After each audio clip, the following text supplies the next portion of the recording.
Hi, I'm Jill. I'm one of the PHS moms, and this is one of our PHS kids, Tana, and she's my daughter.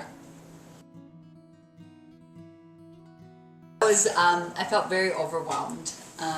The supplies had come the day before. I had boxes of supplies. I was trying to get ready for her coming home. I didn't know what some of the stuff went with, even though we'd had some training, but a lot of training took place once she actually came home. And hospital care versus home care is very different. You don't have a suction out of the wall, you don't have oxygen out of the wall, any of that. The PHS respiratory therapist who helped me get her vent supplies all set up and the vent all set up in the home prior to her arrival home. But I still had a lot of boxes and some other medical supplies that we needed for her that I just really didn't know how to set them up and exactly what they were going to be used for until we really got her home. And then the nursing agency staff helped me organize a little bit too. But a lot of it was trial and error, just figuring out what needed to be where for accessibility for her and her cares. It was just kind of a learning curve with it. The way that I've done it is I have chosen to be the primary person in charge because I'm the one consistent person in the home all the time. So I have chosen to order the supplies myself, and by doing that I get very familiar with the numbers and with the supplies so that we don't order, when we send in our order we haven't ordered something wrong. I know exactly where everything is stored and supplied, so I know exactly how much we have. And by doing that, we're not wasting and ordering in excess of supplies. And I guess I would strongly suggest that one or maybe two people within the home, whether that be a parent and or a primary caregiver in the home, be in charge of ordering the supplies. Well, we're in Tana's room, and I'm just going to kind of show you how we set up her room. Everybody sets up their rooms a little bit differently. It's a small space, but we tried to make it as efficient as possible. At her bedside stand, I have her suction, her nebulizer machine, hand sanitizer, blood pressure machine, and then her trach supplies that I'm going to need for suctioning right off the bat. We've tried to hide most of the medical supplies in Tana's room just to make it look like a kid's room versus a medical room in a hospital. But at the same time, we made it very efficient. In her bedside table, which is right next to her bed, so it's very accessible. In the top drawer, we have like trach supplies, dressing supplies, her topical meds that she needs, that type of thing. So it's very accessible when we're doing her cares when she's in her room. And we do them typically 3 times a day. The other thing that you might notice is that we use a lot of wipes. So I reuse the wipe containers. And I store a lot of things in empty wipe containers that I've cleaned out. So you don't have to spend a lot of money to organize. Then in her closet, I have her other most needed supplies that we use on a daily routine basis. I have a bin here set up with different supplies that we use.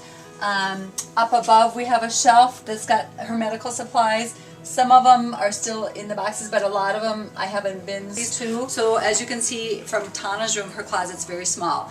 So what I've done is I've taken a couple of other closets and made them very efficient for her supplies. This is one of them. We've used the plastic bins that are the multiple drawer plastic bins. They come in very, very handy for storing all the supplies. In this closet we have different supplies that we need for her vent that we don't use routinely every day. We also have all of her IV supplies. I have one more closet that I've turned into most of Tana's supplies, and that's in the bathroom that's right outside of her room.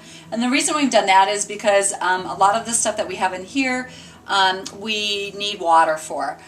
So in her closet, what you'll see is that we have like all of her G-tube supplies that are cleaning for her G-tube feeds on one shelf. We have her medications, basically, and syringes, that kind of thing, on another shelf. Then we also have these 2 bins again. These bins can be picked up at Walmart or Target or wherever. They're not very expensive. They're probably maybe $15, but they sure come in handy. I really like having these type of bins because they're clear for one thing, so you can see what's in them. You can label them, and you can get rid of all the boxes that boxes or bags that your supplies come in and just be very organized. I do like to utilize the sheets that PHS sends out with all the supplies on there, the numbers in the description for ordering, and I go right off of them, and I know exactly what supplies I need, and then I can just put on there exactly what I need. That way PHS is very consistent with getting me the right supplies, and I'm consistent with making sure I'm ordering the right supplies. So I'd strongly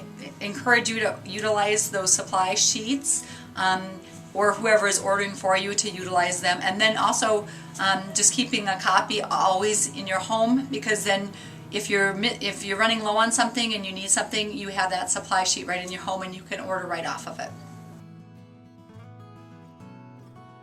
Is we use a communication book, and it's just a blank tablet, but that way nurses can communicate to each other and to me, and I also can communicate to all the nurses. So it's a very useful tool to communicate back and forth, especially when you have a variety of nurses coming.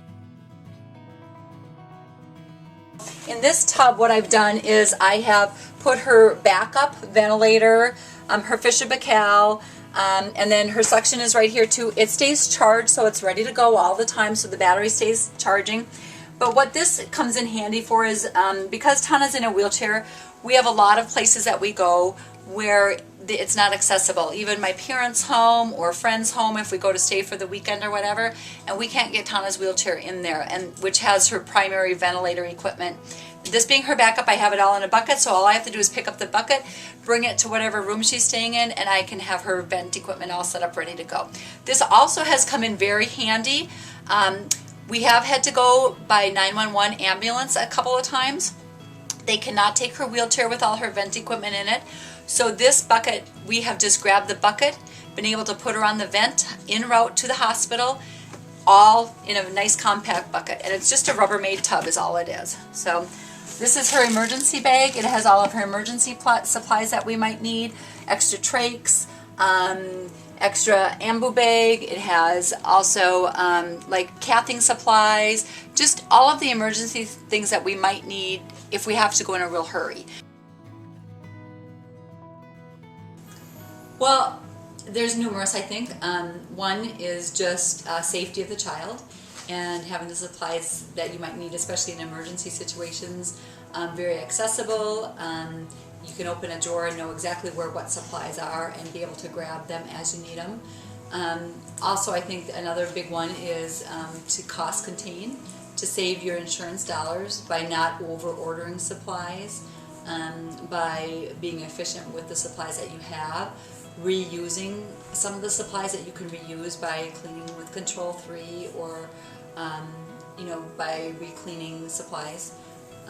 So I think there's multiple factors involved.